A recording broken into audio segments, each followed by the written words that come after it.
खोजी जी की बड़ी महिमा प्रकाशित हुई। गुरु भक्त थे। आज तक किसी को कहीं भी अगर विशेष कृपा प्राप्त हुई तो गुरुदेव के बल से।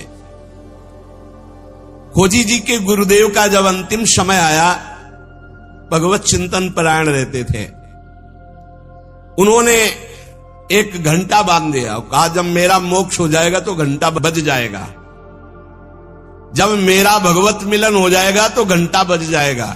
शिष्यों से कहा घंटा स्वयं बजेगा जब मेरा शरीर छूटेगा, भगवत प्राप्ति होगी।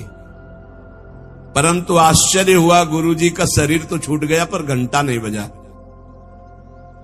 सब जितने और शिष्य थे बहुत चिंता में हो गए कि क्या गुरुजी की गति नहीं हुई। गुरुजी कह रहे थे जब मेरा गति हो जाएगी, भगवत प्राप्ति हो जाएगी, शरीर छूटते ही तो घंटा बज जाएगा, लेकिन घंटा तो बजा नहीं। और गुरुजी के वचन परम सत्य, इसका मतलब गुरुजी को भगवत प्राप्ति नहीं हुई। भ्रमण में गए थे, कुछ समय बाद खोजी जी आए तो बड़ी समाज में उदासीनता थी शिष्यों में सब। और खोजी जी से कहा गुरुजी की सद्गति नहीं हुई। क्यों? गुरुजी तो स्वयं ब्रह्म स्वरूप है।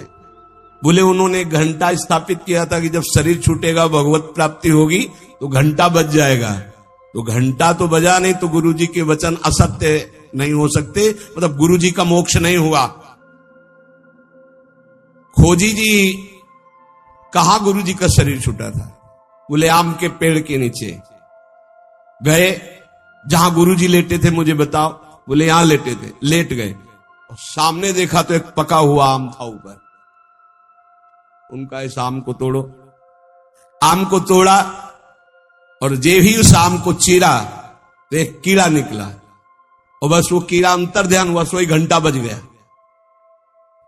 कीड़ा अदृश्य हो गया और घंटा स्वयं बज गया। बहुत विचित्र बात है। भला इतने सिद्ध महापुरुष, क्या इनकी गति में अंतर आम ने डाल दिया? बोले हां। दो इसके भाव प्रकट किए।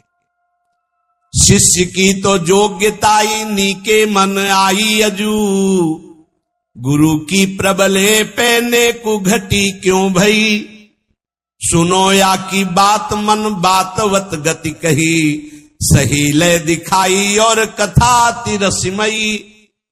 बोले इसके दो भेद हो गए। पहला, जिसके शिष्य इतने सिद्ध हैं उनकी गुरु की भला गति बिगड़ जाएगी, पर दिखाया। दो भाव इसमें प्रकट किए गए हैं। पहला दिखाया गया, चंचला ही मना कृष्णा प्रमाथ बलवद दृढ़म तस्याहम निग्रहम मन्ने वायुरिव सुदुष्करम। ये मन बड़ा चंचल है, प्रमथन स्वभाव वाला है, बड़ा बलवान है, इसको वश में करना मानो तूफान को रोकने के समान है। मन को बहुत संभालना कठिन है। कह रहे सुमेर पर्वत को कोई उखाड़ सकता है, 4 लाख योजन का है, पर मन को बस में नहीं कर सकता, इतना बलवान मन है।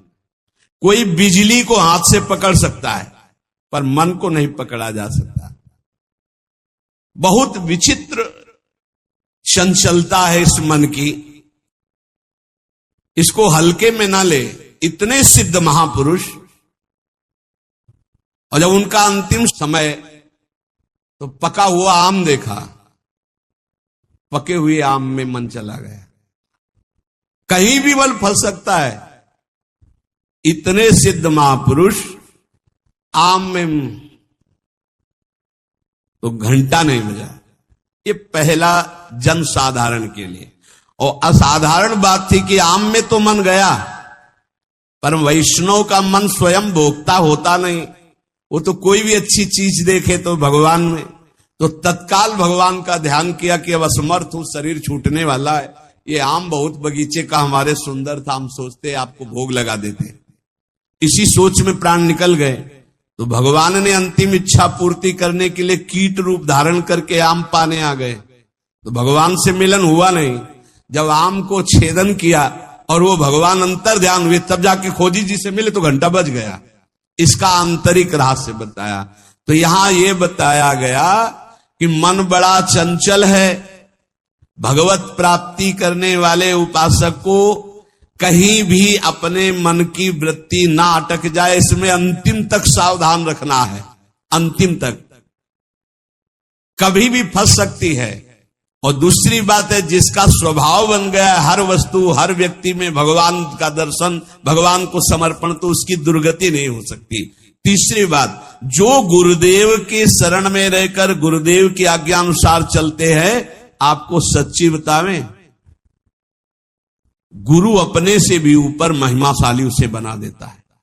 इस प्रसंग से समझिए कि अगर खोजी जी को गुरुदेव ने आज्ञा दी तो सिद्धों के परम सिद्ध बना दिया अपने शिष्य को।